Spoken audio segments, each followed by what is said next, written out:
The topic for August 2018 for Pathwork Steps self-study guides and online meetings was Pathwork Lecture 11, which is Self-Knowledge and Spiritual Guidance.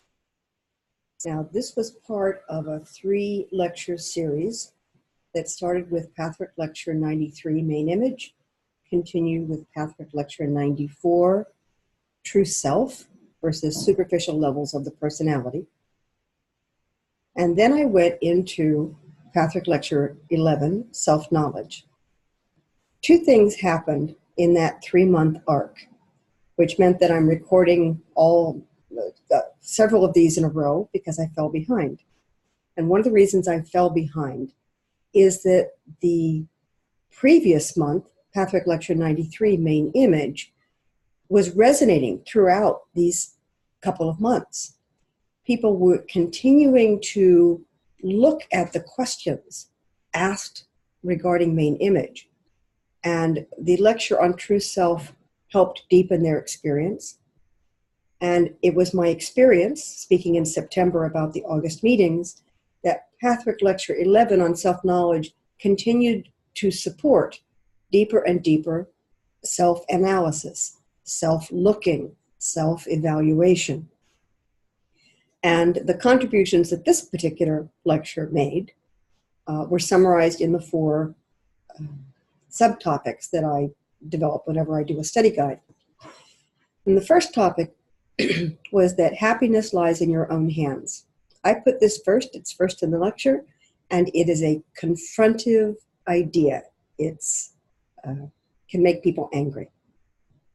Happiness lies in your own hands, but this, but that, but the other. But the happiness that the guide is talking about is your attitude, your decision about how to look at the world. And that is going to impact your long-term happiness more than the actions of others upon you. As I speak today, there is a major storm front on the eastern coast of the United States. It's going to kill a lot of people. It's going to destroy a lot of homes. It is frightening. People have had to evacuate. They will be losing a lot of their personal possessions, and we all treasure some personal possessions. The ones behind me are from my time in Australia, and I deeply treasure them. It would break my heart if the room was covered in floodwaters and they were destroyed. So where does happiness fit into this when a storm front has overtaken your entire city, your county, practically your entire state? What the guide is speaking of is expressed by survivors who have lost everything. And one of the things that can come out of having survived a catastrophe is that you're stripped down to the basics of who you are. I am the result of the things that I have collected and loved during my lifetime. I can lose them and still carry what they meant to me. In other words, they represent who I am, who I have become, and every once in a while, they represent who I was, and I can afford to leave them behind. So what I am speaking of is, if, for instance, I was stripped of all my possessions, I would grieve. I would grieve. Love my home, love my things. And it is important that I still embody what those mean. Losing things can be an opportunity for me to realize I do embody them, that I can recreate the energy of them, that I no longer need the things themselves.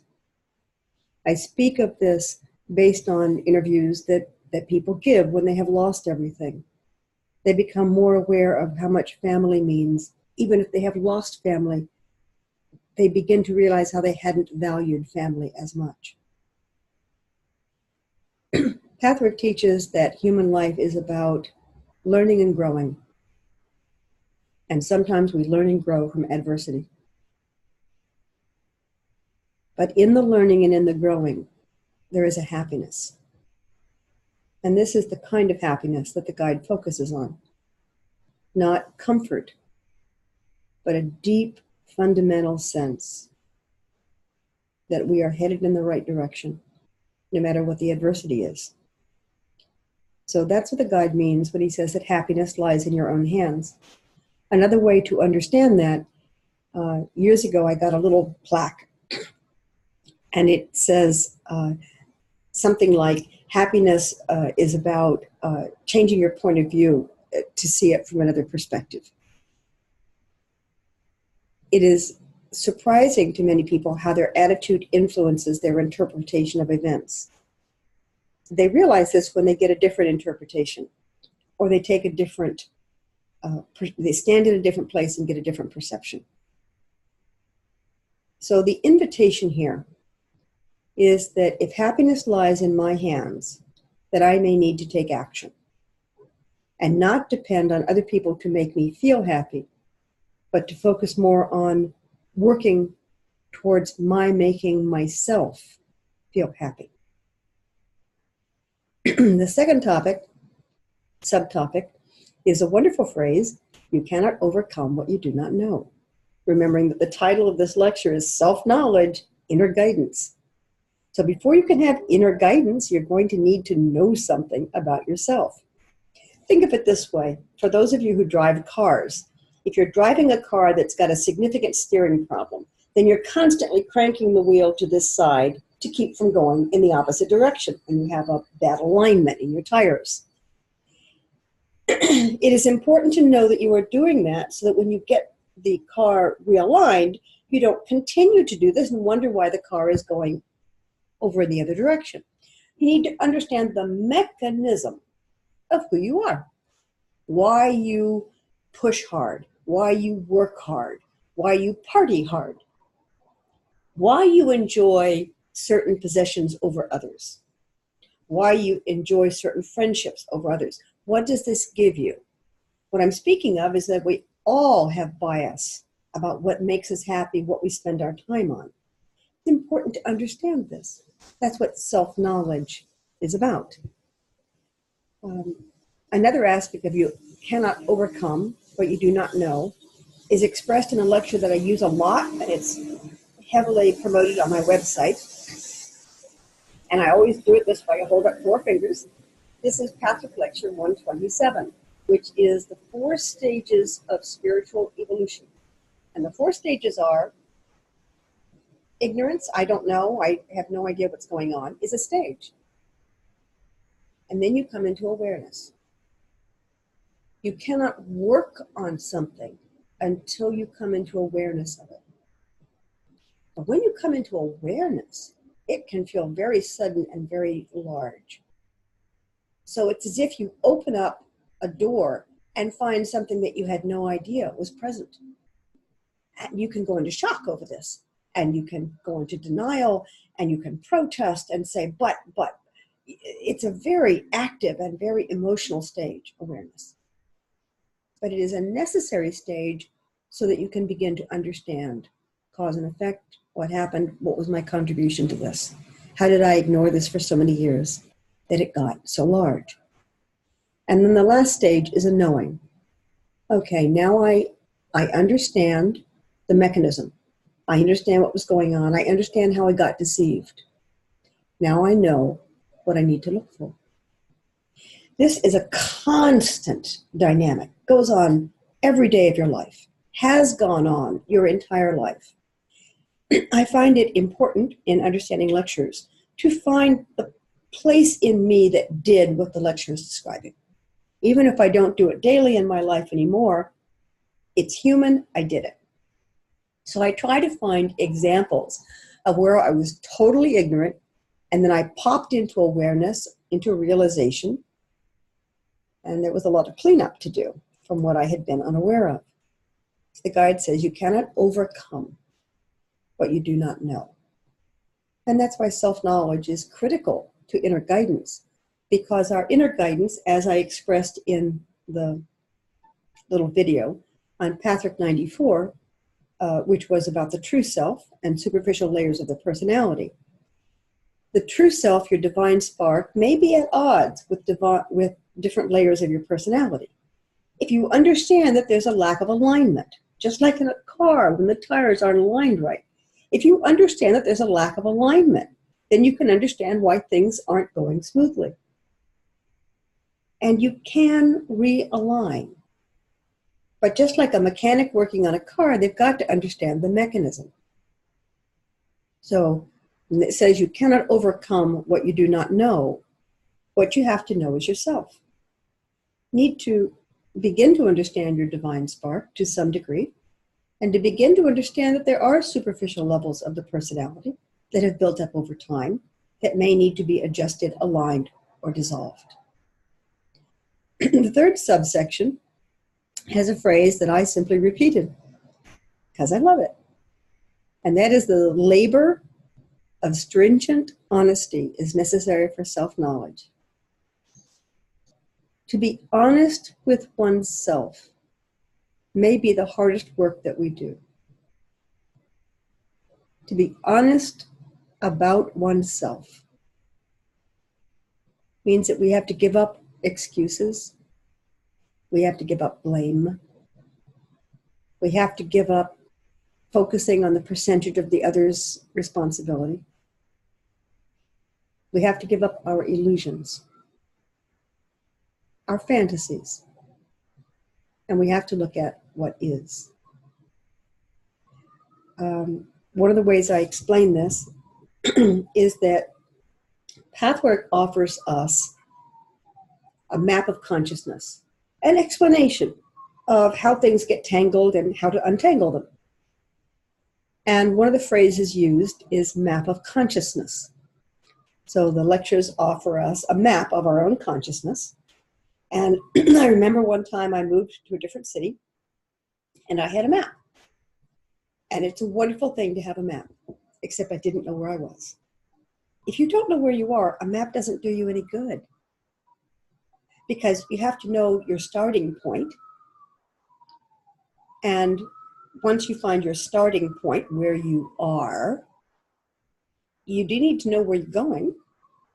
And then you can begin to track your way through the reality of life, the reality of streets, which highways you take, which directions you go. So you need those 2 points. Now, intuition, instinct, and life will push you in a certain direction. And it's still important to know where you are. Are you on a journey that you want? Or did you get talked into taking a journey that somebody else wanted? If so, you might need to understand, what do I want? Where am I now? And where do I want to be?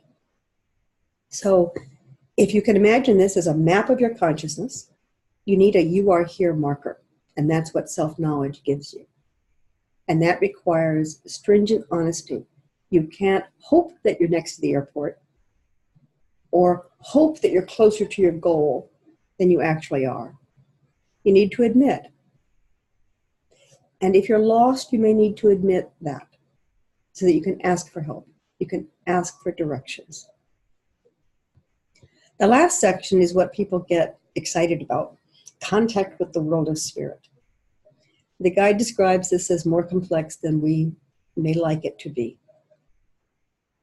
There is a tendency to want guidance like you'd want a spiritual parent to tell you what to do. It's not a bad thing, but that's not the job of spirit.